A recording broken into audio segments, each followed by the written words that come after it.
καλωσορίζω στη Χαλκίδα. Το επιμελητήριο Έβρας έχει την τιμή για δεύτερη φορά να υποδέχεται και να φιλοξενεί τον ΕΟΑΕΝ και σήμερα στην 27η Γενική Συνέλευση. Ελπίζω όλοι από εδώ να φύγουμε σοφότεροι για τα νησιά μας και να πάρθουν και κάποιες προτάσεις, θα έλεγα, οι οποίες και μέσω του Γενικού που μας τιμάει με την παρουσία του, να μπορέσουμε την νησιωτικότητα να την αναδείξουμε με τα προβλήματα που έχει. Έχουμε την τιμή σήμερα να παρευρίσκονται μαζί μας ο βουλευτής Νέας Δημοκρατίας, ο κύριος Ζεμπίλης, η κυρία Καζάνη, βουλευτής του ΠΑΣΟΚ, ο Γενικός Γραμματέας, ο κύριος Κουτουλάκης, ο οποίος είναι και στήριγμα του ΕΟΑΕΝ, Γενικός Γραμματέας του Ναυτιλίας. Από το Δήμο Χαλκιδαίων, οι δύο αντιδήμαρχοι, η κυρία Κεσακελαρά και ο κύριος Παπαγεωργόπουλος, ο πρόεδρος του Τεχνικού Επιμελητηρίου, ο κύριος Αλταγιάννης, ο πρόεδρος του Οικονομικού Επιμελητηρίου, ο κύριος Κοτρογιάννης,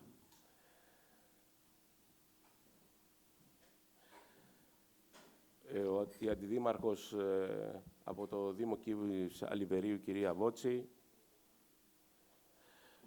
από την Ομοσπονδία Επαγγελματιών Βιοτεχνών Εμπόρων Εύβοιας, ο πρόεδρος ο κύριος Θαλάσσης και φυσικά πάντα δίπλα στο Επιμελητήριο Εύβοιας, διαχρονικά όλα αυτά τα χρόνια, ο κύριος Καβαθάς, ο πρόεδρος της ΓΕΣΕΒΕ. Δεν ξέρω τώρα αν ξέχασα κάποιον από τους επίσημους και τους τοπικούς. Για τους επιμελητηριακούς θα τους αναλάβει ο πρόεδρός μας, ο κύριος Βουτσινάς, στη συνέχεια να τις προσφωνήσει. Εγώ, σαν πρόεδρος του Επιμελητηρίου Εύβοιας, παρακολουθώ τον ΑΕΝ εδώ και πάρα πολλά χρόνια. Έχω να πω ότι είναι ένας φορέας ο οποίος εργάζεται, ο οποίος δουλεύει, παρότι δεν έχει και την ανάλογη δομή, δεν έχει την ανάλογη υποστήριξη, ούτε από προσωπικό, έναν υπάλληλο έχει στοιχείο και φυσικά και δεν έχει και την οικονομική δύναμη να κάνει πράγματα. Παρ' όλα αυτά, έχει καταφέρει πάρα πολλά. Έχει καταφέρει να ενώσει τα νησιά μας, έχει καταφέρει να είναι δίπλα σε όλα τα προβλήματα της νησιωτικότητας, που το κυριότερο απ' όλα είναι η απομόνωση.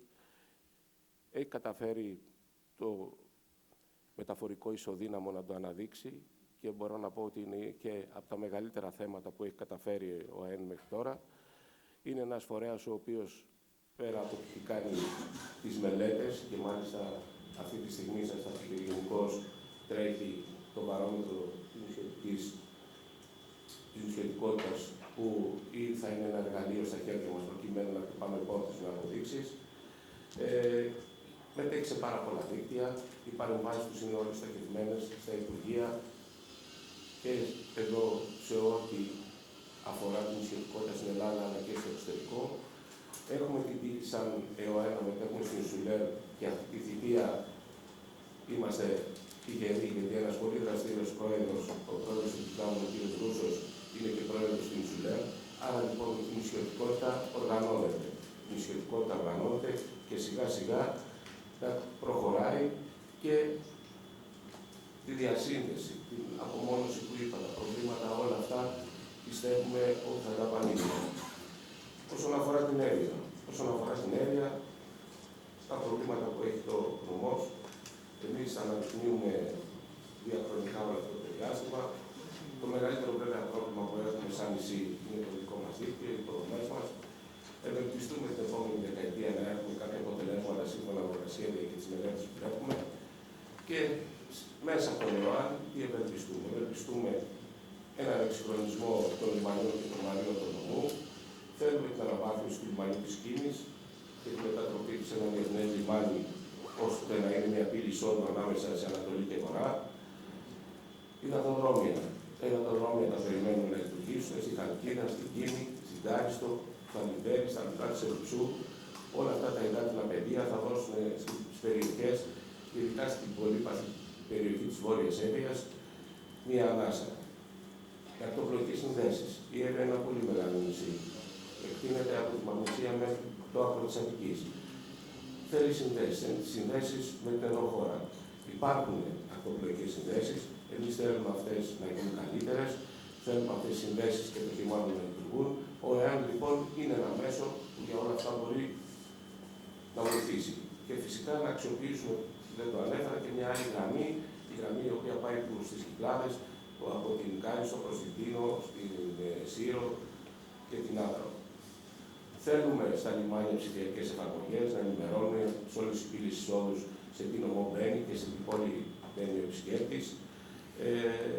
Ο εμπορικός είναι ένας κόλπος ο οποίος αυτή τη στιγμή μπορώ να πω ότι ταλαιπωρείται πάρα πολύ και από την αλληλεία. Προβλήματα είχαμε με τις τσούκτες και με τις μέρουσες όλο το προηγούμενο καλοκαίρι και έφερε σε επιχειρήσεις παραλιακές μείωση τζίρου. Εμείς αυτό το πελτήριο το μεταφέραμε στο Υπουργεία. Είναι ένα πρόβλημα το οποίο θα συνεχίσει και τα επόμενα χρόνια και ζητάμε εδώ τη βοήθεια του Υπουργείου πώς μπορούμε να το απαλύνουμε. Τα απόβλητα πάλι είναι ένα ζητούμενο που πέφτουν μέσα στον κόσμο τον εμπορικό και αυτό τώρα με τη βράσιμη ανάπτυξη ελπίζουμε να πιέσουμε προκειμένου να μειωθούν. Και γενικότερα η Εύβοιας είναι ένα μεγάλο νησί που μαζί με τη Σκύρο προσπαθεί, παλεύει μέσα από τον εναλλακτικό τουρισμό, είναι στο κέντρο της Ελλάδος, όλα αυτά τα θέματα να τα αναπτύξει προκειμένου να επιβιώσει αυτές τις δύσκολες εποχές. Εμείς μάλιστα με το Επιμελητήριο έχουμε στη διάθεση της πολιτείας όλα αυτά τα χρόνια και την σχολή των Δημόκρατων. Είμαστε ένα επιμελητήριο που έχει μια μεγάλη κληρονομιά, εκτός από αυτό το κτίριο το οποίο είναι ιδιόκτητο στο κέντρο της Χαλκίδας και το επιμελητήριο είναι μια δομή πολύ οργανωμένη εδώ και αυτό οφείλεται και στις προηγούμενες διοικήσεις. Έχουμε και μια περιουσία που είναι ένα ολόκληρο κοντινικό τετράγωνο 5 στρεμμάτων στο κέντρο της Χαλκίδας με ένα κτίριο 3.500 τετραγωνικά μέτρα. Αυτό το έχουμε διαθέσει, έχουμε κάνει τις μελέτες, ευελπιστούμε σε μια χρηματοδότηση για την αναβίωση του Δημοκρίτου και φυσικά στα τεχνικά επαγγέλματα είναι ο στόχος μας που τόσο πολλά ακούγονται το τελευταίο καιρό και όχι μόνο ακούγονται, αλλά τα έχει και ανάγκη και η επιχειρηματικότητα και ο τόπος πλέον τα τεχνικά επαγγέλματα προκειμένου να οι επιχειρήσεις σε όλους τους κλάδους να μπορέσουν να επανδρωθούν με προσωπικό το οποίο πέρα από το να είναι ένα προσωπικό απλά για να υπάρχει, είναι ένα προσωπικό που να βοηθάει με τις γνώσεις του. Και βέβαια, γενικά να το πω για άλλη μια φορά, ότι αισθανόμαστε αδικημένοι. Το Επιμελητήριο Εύβοιας είναι ένα επιμελητήριο το οποίο να μην εκπροσωπείται στον οργανισμό Λιμένα με τον νέο καταστατικό του που λειτουργεί αυτόν τον χρόνο. Όλα αυτά τα χρόνια εμείς μετήχαμε σαν επιμελητήριο, αφουγκραζόμασταν τον φορέα, μεταφέραμε τα προβλήματα όλων των επιχειρήσεων που είναι αναπτυσσμένες σε αυτές τις τεράστιες γραμμές. Δυστυχώς, αυτή τη στιγμή είμαστε αποκλεισμένοι. Εν κατακλείδη, λοιπόν, θέλω να πω ότι ο ΕΟΑΕ είναι ένας φορέας που για όλα αυτά ελπίζουμε ότι θα πράξει το θέον και σαν επιμελητήριο είμαστε πάντοτε ένα κομμάτι του ΕΟΑΕ που, Πρόεδρε, είμαστε στη διάθεση στο οτιδήποτε ο φορέας αυτός αποφασίσει και πώς μπορούμε να βοηθήσουμε. Ο κύριος Μητσινάς έχει τον λόγο.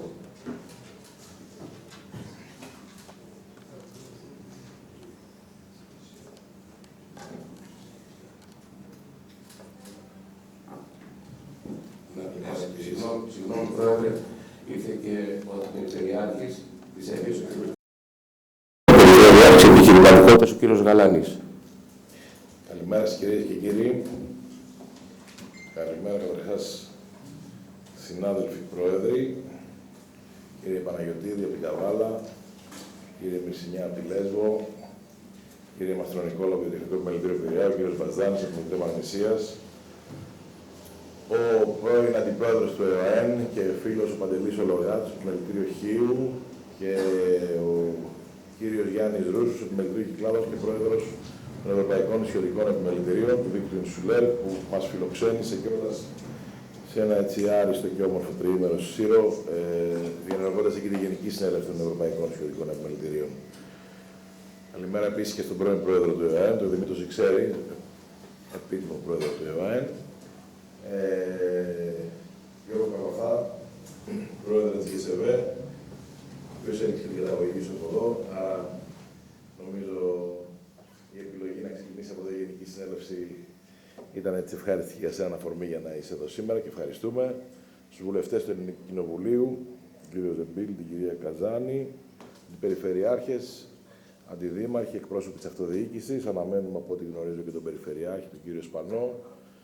Είναι μαζί μας εδώ διάφοροι οποίοι θα τοποθετηθούν, όπως και από το Σύνδεσμο Επιβατικού Ναυτιλίας είναι ο κύριος Γελασάκης. Γενική Γραμματέα, ευχαριστούμε για τη συνεχή παρουσία στον Επιμελητριακό Όμιλο Ανάπτυξη Ελληνικών Νησιών.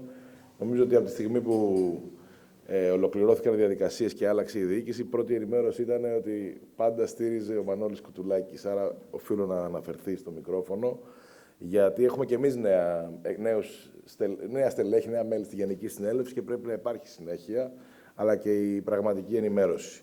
Ευχαριστούμε το Διοικητικό Συμβούλιο του Επιμελητηρίου Ευβοίας και την Υπηρεσία, τον Πρόεδρο, τον Γιάννη τον Γεροντίτη, που αυτή τη στιγμή το ζητήσαμε να έρθουμε εδώ ως πρώτη Γενική Συνέλευση. Αμέσως προθυμοποιήθηκε με όλη την αγκαλιά και την ζεστασιά να υποδεχθεί όλο τον κόσμο από όλη τη χώρα, από όλα τα νησιά. Και έτσι έχουμε ένα διήμερο, το οποίο χθες είχαμε τα εσωτερικά θέματα, εγκρίσεις προϋπολογισμών, κάποια συντονιστικά ζητήματα, κάποιες ενημερώσεις για θέματα. Και σήμερα είναι μια ημέρα η οποία θα αποτυπωθούν είτε μέσω των παρεμβάσεων, είτε μέσω των χαιρετισμών, αλλά και κάποιων θεμάτων τα οποία θα προκύπτουν από το πρόγραμμα, θέματα τα οποία μπορούν να αξιοποιηθούν για την νησιωτικότητα. Κυρίες και κύριοι, λοιπόν, αγαπητοί και αγαπητές συνάδελφοι, φίλες και φίλοι, με ιδιαίτερη τιμή απευθύνομαι σήμερα στη Γενική Συνέλευση του Επιμελητριακού Ομίλου Ανάπτυξης Ελληνικών Νησιών, όχι μόνο με την ιδιότητα του Προέδρου της Κεντρικής Ένωσης Επιμελητηρίων Ελλάδος, αλλά και ως νυν Πρόεδρος του Επιμελητριακού Ομίλου Ανάπτυξης Ελληνικών Νησιών, ενός φορέα που σφράγισε την πορεία της νησιωτικής επιχειρηματικότητας και έθεσε τις βάσεις για θεσμικές κατακτήσεις που σήμερα αναγνωρίζονται σε ευρωπαϊκό επίπεδο. Η ανάληψη αυτής της διπλής ευθύνης στο εθνικό και νησιωτικό επίπεδο δεν αποτελεί απλώς θεσμική σύμπτωση. Απόλυτη συνειδητή ανάληψη ενός καθήκοντος να ενωθεί η φωνή των νησιών, να ενωθεί ο ρόλος των νησιωτικών επιμελητηρίων, να αποκτήσει η νησιωτική Ελλάδα ισχυρή εκπροσώπηση εκεί που διαμορφώνονται οι πολιτικές. Εγώ, ξέρετε, έρχομαι την καταγωγή μου από το Ιόνιο, είμαι Κεφαλονίτης, έχοντας μεγαλώσει με αυτές τις καταβολές και επισκέπτοντας πάντα τον τόπο. Και πάντα η νησιωτικότητα έχει μια άλλη, κατ' εμέ, κουλτούρα και μια διαδικασία η οποία μπορεί να προσεγγίζει και ως branding τη χώρα και ως ΑΕΠ, αλλά και ως σημεία όχι απλά τουριστικής διαφυγής, αλλά και μια προσέγγισης για το πώς πραγματικά η Ελλάδα ισχυροποιείται όταν είναι απλωμένη. Η νησιωτικότητα λοιπόν ως εθνικό ζήτημα και όχι ως περιφερειακό. Η νησιωτική Ελλάδα δεν μπορεί να αντιμετωπίζεται αποσπασματικά. Η νησιωτικότητα δεν είναι μια διοικητική ιδιαιτερότητα, είναι μια εθνική στρατηγική προτεραιότητα. Αφορά την ασφάλεια, την κοινωνική συνοχή, την οικονομική επιβίωση και την πολιτιστική συνέχεια της χώρας. Τα νησιά μας σηκώνουν ένα δυσανάλογο βάρος, ψηλό κόστος μεταφορών, ενεργειακή εξάρτηση, έλλειψη μόνιμου πληθυσμού και ανθρώπινου δυναμικού, αυξημένη εποχικότητα, δυσκολία πρόσβαση σε χρηματοδότηση και υποδομές. Χθες, αυτά τα οποία τοποθετήθηκαν από το σώμα είναι αυτού του είδους τα προβλήματα, είναι αυτού του είδους τα ζητήματα και έτσι πρέπει να είναι αποτυπωμένα πέραν μιας συνάντησης και μιας συνέλευσης να είναι σε μόνιμη στάση διεκδίκησης. Γι' αυτό λοιπόν ο Επιμελητριακός Όμιλος Ανάπτυξης Ελληνικών Νησιών ήδη από το 1994, όπου και ιδρύθηκε, προώθησε το όραμα της συγκρότησης του Ινσουλέρ, ενός ευρωπαϊκού θεσμού που έχει τις ρίζες στα ελληνικά νησιά και στο έργο των νησιωτικών επιμελητηρίων. Να γνωρίζετε λοιπόν ότι αυτό η χώρα είναι πρωτοπόρος και ήταν το όραμα και η σκέψη για να δημιουργηθεί όλη αυτή η συνοχή μέσω των ευρωπαϊκών νησιωτικών επιμελητηρίων ξεκίνησε από τον ΕΟΑΕΝ. Σήμερα αυτό το όραμα καλούμαστε να επαναφέρουμε στο προσκήνιο με νέα ισχύ και νέα διεκδικητικότητα. Εξού και η χρησιμότητα του να είναι ο πρόεδρος του Ινσουλέρ Έλληνας και να έχει και εμπειρία, να είναι πολλά χρόνια πρόεδρος, να έχει λυμμένα τη βασική καθημερινότητά του στο επιμελητήριο, να μπορεί να αξιοποιήσει ο ίδιος τη δική του εμπειρία των πολλών ετών και εμείς τον ίδιο, για να μπορούν να προωθούνται πολιτικές, γιατί όλα έρχονται, κύριε Ρούσο, νομίζω από την Ευρώπη και καταλήγουν προς την κάθε χώρα. Πρέπει δυστυχώς η εξεργασία ευτυχώς να γίνει πολύ νωρίτερα πριν την απολαύσουν ή την αντιμετωπίσουν οι επαγγελματίες και οι κάτοικοι των νησιών. Η σύμπτωση ευθύνης λοιπόν ΕΟΑΕΝ και δημιουργεί έναν κοινό άξονα πολιτικής για τα νησιά και αυτή η διπλή ιδιότητα μεταφέρει ένα πολιτικό βάρος, ώστε η νησιωτική πολιτική να περάσει στην καρδιά της εθνικής επιχειρηματικής πολιτικής. Να σας πω λοιπόν ότι ως Κεντρική Ένωση Επιμελητήριων Ελλάδος, για να στηρίξει τα δίκτυα, η Κεντρική Ένωση ξέρετε έχει μέσα 4-5 δίκτυα, τον Εθνικό Επιμελητριακό Σύστημα Μεταφορών, το Εθνικό Επιμελητριακό Δίκτυο Ελληνίδων Γυναικών Επιχειρηματιών, έχει τον Επιμελητριακό Μήλο Ανάπτυξη Ελληνικών Νησιών, συνεργάζεται με το Ινσουλέρ σταθερά και έχει και το Ινστιτούτο Ερευνών Μελετών της Κεντρικής Ένωσης Επιμελητήριων Ελλάδος. Να πω λοιπόν ότι μία αλλαγή η οποία προέκυψε ήταν σε μία συνεννόηση με τους αναδόχους συνεργάτες, τους εξωτερικούς συνεργάτες της Κεντρικής Ένωσης, να είναι αποδεκτό μέσα στις συμβάσεις τους να μπορούν να προσφέρουν υπηρεσίες, σκέψεις και σε συνεργασία την Κεντρική Ένωση Οδηγίες προς τα δίκτυα. Δεν νοείται τα δίκτυα να είναι αποκομμένα από την Κεντρική Ένωση Επιμελητήριων Ελλάδος. Άρα πρέπει το στελεχειακό δυναμικό ενός ισχυρού φορέα, όπως είναι η Κεντρική Ένωση, να μπορεί να στηρίζει τα δίκτυα. Εξού και κάτι που αναφέρθηκε χθες, το θέμα ότι στο Ινστιτούτο Ερευνών Μελετών για πρώτη φορά έγινε μια αλληλογραφία από την Κεντρική Ένωση προς ΕΟΑΕΝ Ινσουλέρ, προτάθηκε πρόσωπο και έχει ενταχθεί στο Διοικητικό Συμβούλιο του ΕΟΑΕΝ ως μια κοινή πρόταση. Ο Δημήτρης Ιξέρης, ο οποίος μας θύμισε ήταν εδώ 3 χρόνια πρόεδρος των ΕΟΑΕΝ και άλλα 4 χρόνια ταμείας, εξήλθε χθες, μου ολοκλήρωσε η τελευταία ημέρα, ήταν μέλος Γενικής Συνέλευσης και πλέον θα αναλάβει ο Αντώνης ο Γελασάκης εκ μέρους του Επαγγελματικού Επιμελητηρίου ΠΕΑ, που σήμερα είναι την ιδιότητα του Αντιπροέδρου του Συνέδριου Επιβατικού Ναυτιλίας. Λοιπόν, αυτό το λέω γιατί στην ουσία η Κεντρική Ένωση Επιμελητηρίων, που είναι το εθνικό, που είναι το κέντρο του εθνικού σχεδιασμού για τις πολιτικές, για τις παρεμβάσεις προς την πολιτεία ως νομικό πρόσωπο δημοσίου δικαίου και έχει τον ΕΟΑΕΝ στο κέντρο της νησιωτικής διεκδίκησης, πλέον αυτό πρέπει να αξιοποιηθεί ως μια μοναδική ευκαιρία. Γι' αυτό και θα δείτε ότι άνθρωποι από την νησιωτική Ελλάδα έχουν πλέον μέσα από τη διεύρυνση που γίνεται αξιοποιούνται και μπορούν να καταλαμβάνουν θέσεις και να εμφανίζονται. Για να αποκτήσει λοιπόν η νησιωτικότητα μόνιμη στις νομοθετημένες πολιτικές, για να συμμετέχουν τα νησιωτικά επιμελητήρια σχεδιασμό και όχι απλώς στην εφαρμογή μέτρων γενικέ. Πρέπει ο σχεδιασμός να υπάρχει, εσείς τον έχετε προσεγγίσει, είτε με τη διαδικασία με το βαρόμετρο, είτε με απλές συζητήσεις.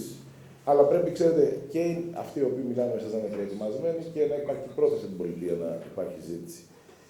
Να συνδεθεί λοιπόν ο εθνικός αναπτυξιακός σχεδιασμός με τις πραγματικές ανάγκες των νησιών σε μεταφορές, ενέργεια, χρηματοδότηση και ανθρώπινο δυναμικό.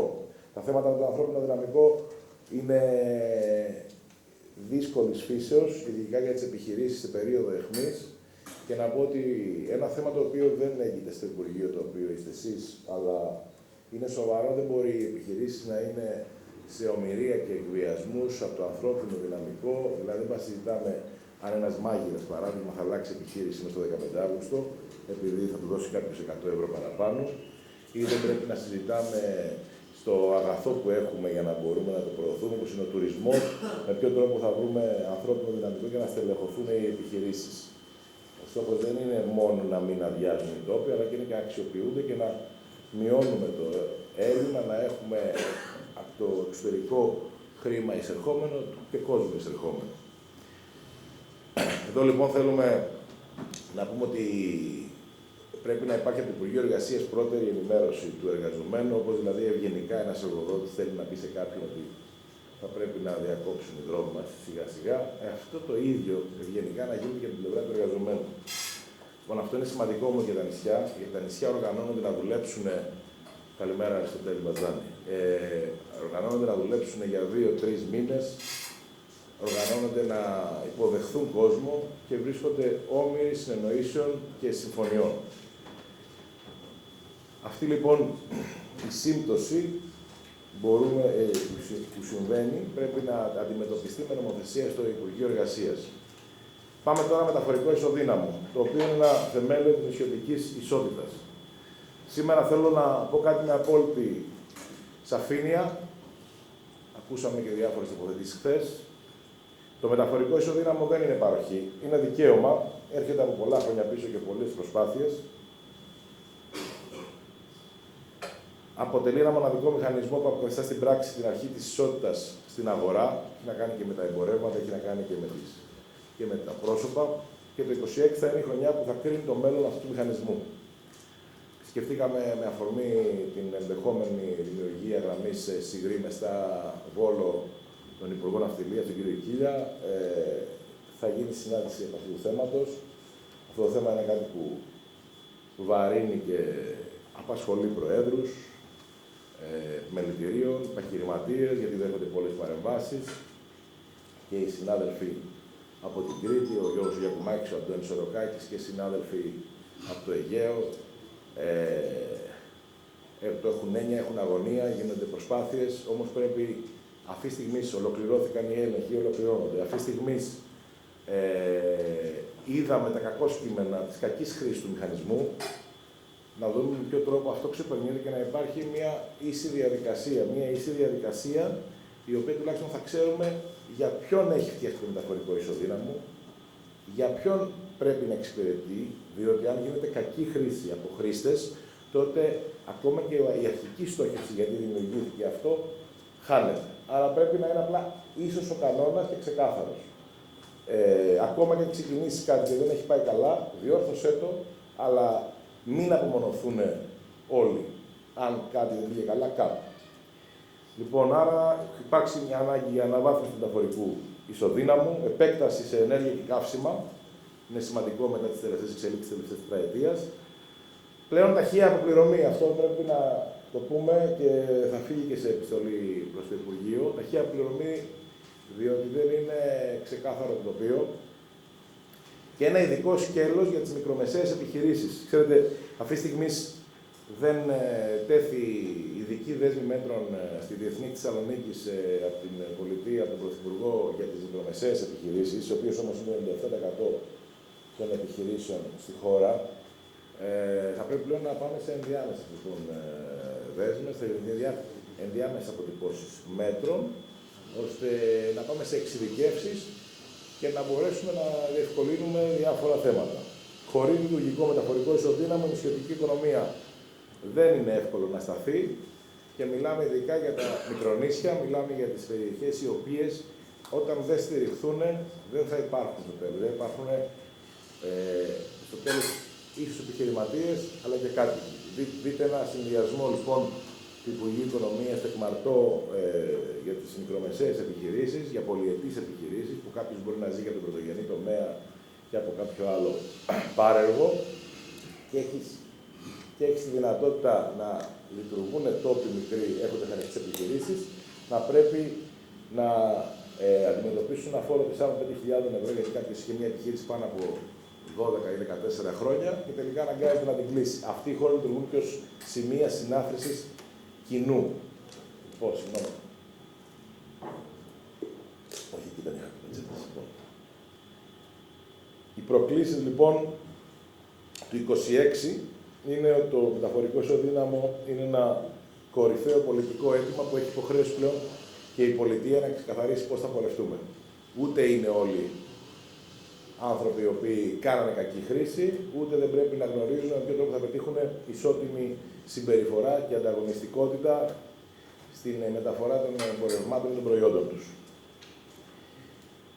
Μια δύσκολη υποχρονιά για την νησιωτική επιχειρηματικότητα και το 26 διαμορφώνει ένα νέο κύκλο αβεβαιότητας, διότι υπάρχει διεθνής αναταραχή στο εμπόριο.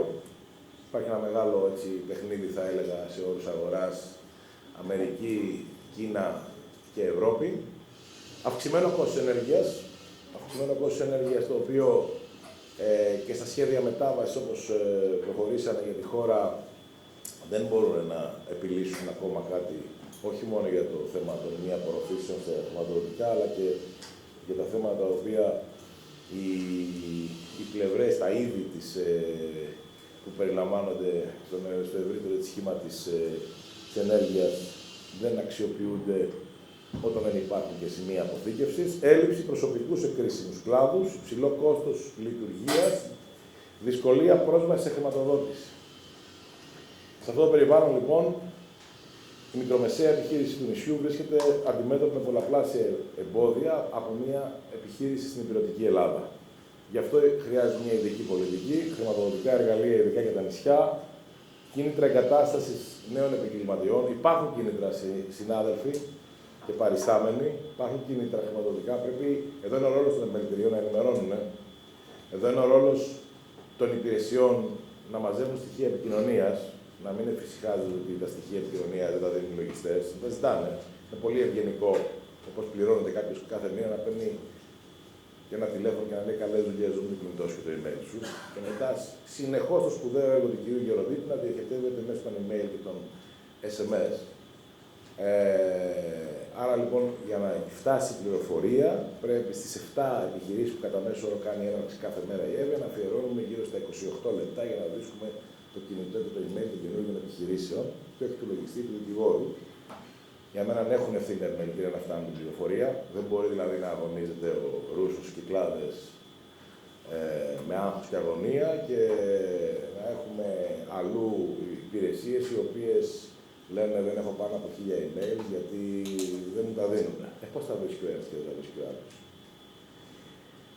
Είμαστε λοιπόν οι θεσμοί που συνδέουν επιχειρήσεις, τοπική κοινωνία και κεντρικό κράτος και οφείλουμε να μετατρέψουμε τις νησιωτικές ανάγκες σε θεσμοθετημένες πολιτικές. Η νησιωτικότητα λοιπόν είναι εθνικό καθήκον. Είναι εθνικό καθήκον και η Ελλάδα δεν μπορεί να ασκεί πολιτικές με μέσους όρους. Οι μέσοι όροι έχουν να κάνουν με τους αριθμούς που υπάρχουν στην Ευρωπαϊκή Ένωση. Όμως τα νησιά μας, επειδή δεν είναι απλώς ένα γεωγραφικό σύνολο, να γνωρίζουμε ότι αυτοί οι μέσοι όροι δεν μπορούν να ακολουθηθούν. Δεν είναι